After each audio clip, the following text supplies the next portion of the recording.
Hi, and welcome to the Ripple Effect. Obviously, it's not layman's lingo anymore. I'm changing brands, you could say. It used to be that my focus was on teaching people the basics of the Bible from a non pulpit perspective and trying to simplify it so that it was in layman's terms, right?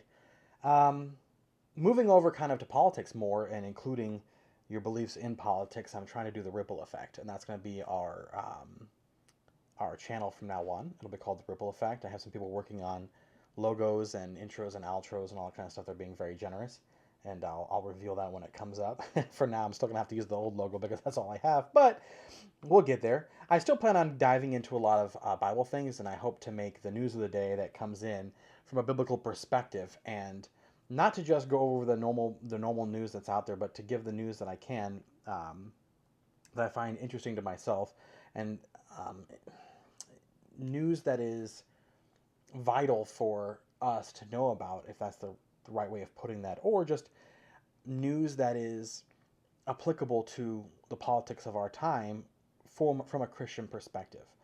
First of all, I wanted to get into the Comey being indicted. There's a lot of thoughts on this whole thing, and I like one thought that was expressed, and that is that we have to pursue people that misuse their positions when we have the power to do so, because otherwise they're just going to do more of it when they're in power. But there's actually a good point behind this that I thought was very good. And I've been reading some Plato because I'm trying to, again, like I said, I'm trying to better myself and reading Plato. And it's funny because the beginning of the book that I'm in right now starts off with the whole idea of what justice is. And justice really is just what you're owed. And whether that's a punishment or whether that's a reward or whether that's even the right to speak and so on. There's a lot of thought in there. But justice for the situation of Comey, where you have the chief person who's really the chief law enforcement officer of America very openly trying to use it for political means and political gain, it invites in my brain the idea of the unjust judge in the Bible, where he's not willing to help the causes of good because it doesn't benefit him until someone's, the whole point behind it is that someone's so insistent that eventually the unjust judge does do justice because he's so tired of being irritated and bothered.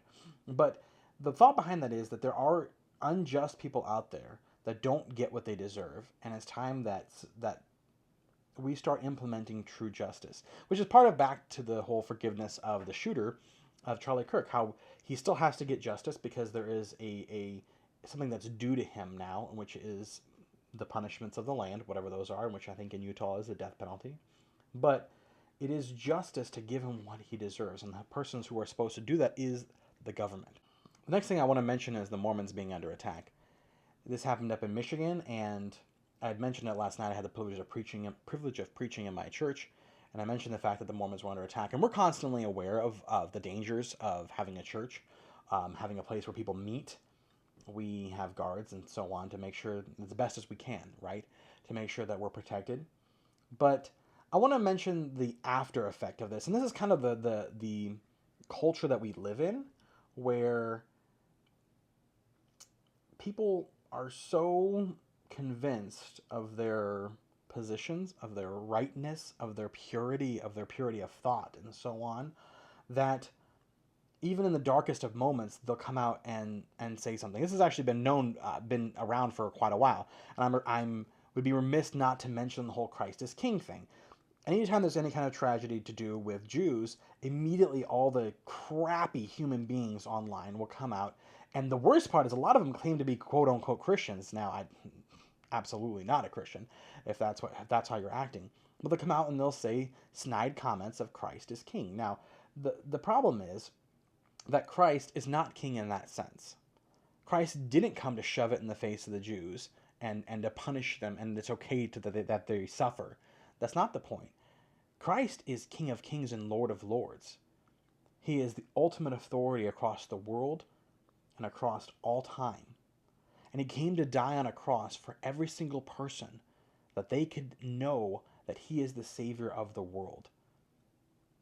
And if you truly cared about reaching the Jews, How does that help by antagonizing them or by shoving in the face that Jesus is God, Jesus is God, Christ is King. So you Jews, you just need to be, silent and listen up. How does that help? Again, we need to get out there with boldness and start calling some of this garbage out. People like Candace Owens are absolute crap human beings who use all of this stuff just to grow a following because they will say the nastiest, most horrible things on the internet, and it just gets further and further and further down the chain of insanity, and we let it go. No, we don't let it go. True Christians have never let that kind of garbage go. Enough of this garbage. Following along with that is the Mormons. Mormons went under attack, and I actually saw a good post by Pastor Malinak from Utah. He's been working in Utah for a very long time trying to reach the Mormons, right? And because of that, he was very upset when he saw the responses back after the Mormon attack. There was a slew of attacks against them verbally online of, well, you guys worship Joseph Smith, and you guys, and they started trying to break into theology. And pause for a second and think to yourself, had that been what had been done during Charlie Kirk's assassination, all the Mormons coming out and telling us why we are wrong, because again, they think we're wrong, right? I believe that Christians are right and the Mormons are not correct, but that's beside the point in this moment. How would we have felt in that moment had that happened? What about if the Catholics had come out and shown how and try to say how much they think Charlie Kirk was wrong because he didn't listen to the church fathers or go to masses and sacrifice or whatever? I don't know 100% what they do, but that stuff. How would we have felt about that? Is that a great strategy for reaching them? Or is your heart not about reaching others? Is your heart not about reaching out and winning someone for God, but it's about proving that you're right? If that's the kind of Christian you are, I don't know how that can be in your heart.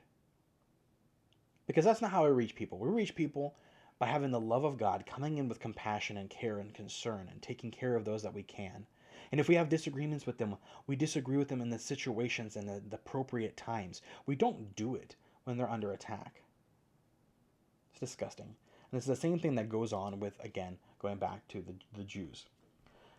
Now that I've said that and I've had my little rant, I wanted to go over some headlines. I saw these headlines and I didn't even want to dive into them. I just wanted to kind of think the headlines and my initial thoughts and then the reaction to it. And I thought it was hysterical. So, California Governor Gavin Newsom signs landmark bill creating AI safety measures.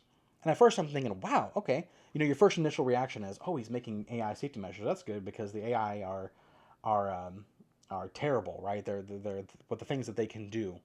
And then immediately I said, wait. California Governor Gavin Newsom signs this bill? Maybe it's not so good. And it could be, but that's just my initial reaction. If you dive into it, I guarantee there's something that's terrible. And then I saw a headline that says, U.S. recommends Harvard to be excluded from federal funding, HHS says. And of course, this is from the left sources. They're very disturbed by this. And I honestly think we should defund all colleges. Because what we have right now is a situation, and I talked about it with some people online. We have a situation where you have two categories. You have like the accredited section and the unaccredited section. And what happens is the accredited section of colleges and universities have the stranglehold on the education system, on everything that requires any kind of paperwork to say that you are accredited. It doesn't matter if you're actually intelligent or the training that you have is good. It's just that you have this accreditation to say that you've been brainwashed, basically, in their doctrines and stuff. And people that are really good people out there, I know of a teacher friend of ours who went through a good college, but it was unaccredited. And because it was unaccredited, they didn't have the certificates to be able to teach school. So then they tried to get a master's to then cover their bachelor's to make it accredited, but then the state wouldn't accept that either. And there's this whole rigmarole of back and forth. And there are cases out there where we need to have the ability to get into these public schools. And again, we act like public schools are going to go away overnight. They're not going to go away overnight. But if we start doing moves like maybe defunding the colleges, which is a mind-bogglingly huge move, I'm not denying that. But it allows us then to put everyone on the even playing field and say, you're not getting funding. This is not how accreditation works. This is not how we're going to enforce these rules. So that if someone comes to you, they have to prove that they're a good teacher rather than that they have the credentials that they are required to have. What that'll change is that'll change the idea that instead of people just going to college to get brainwashed like so many conservatives are against, people will go to college just to actually learn something again. Take away accreditation, take away the paying and the funding of all these places, and it'll dramatically decrease the cost of these institutions. Why are there so much loans? Why is there so much debt out there? Because if the government's going to come in and say, well, we'll back it, we'll back it, we'll back it, these places just keep hiking up their cost and hiking them up and hiking them up because they know it'll be covered. Pull it back, get rid of it. That is the my last news coverage for the day. I thought that was interesting, and wanted to make sure to mention those two things. Again, I'm going to look into that AI safety bill, but pretty much immediately know that it's probably not a good thing since Gavin Newsom covered it. Thank you for coming in and listening to the Ripple Effect. I hope that you try to reach someone today and you try to create a ripple in the lives of those around you. And remember, our motto is everyone wins one. Not wins one, sorry. Everyone reach one. And I'm calling it the E1R1 project. And as soon as I get the logos and all that stuff figured out, we'll start doing stuff like that. I'm gonna get myself some merch because I think it's cool. Even though I only have like 4 people that listen, it's okay because I like it. But I would appreciate it if you liked each video that you watch, subscribed, and even left a comment. And even if all your comment was a like and a thumbs up, I would very much appreciate that. Thank you so much.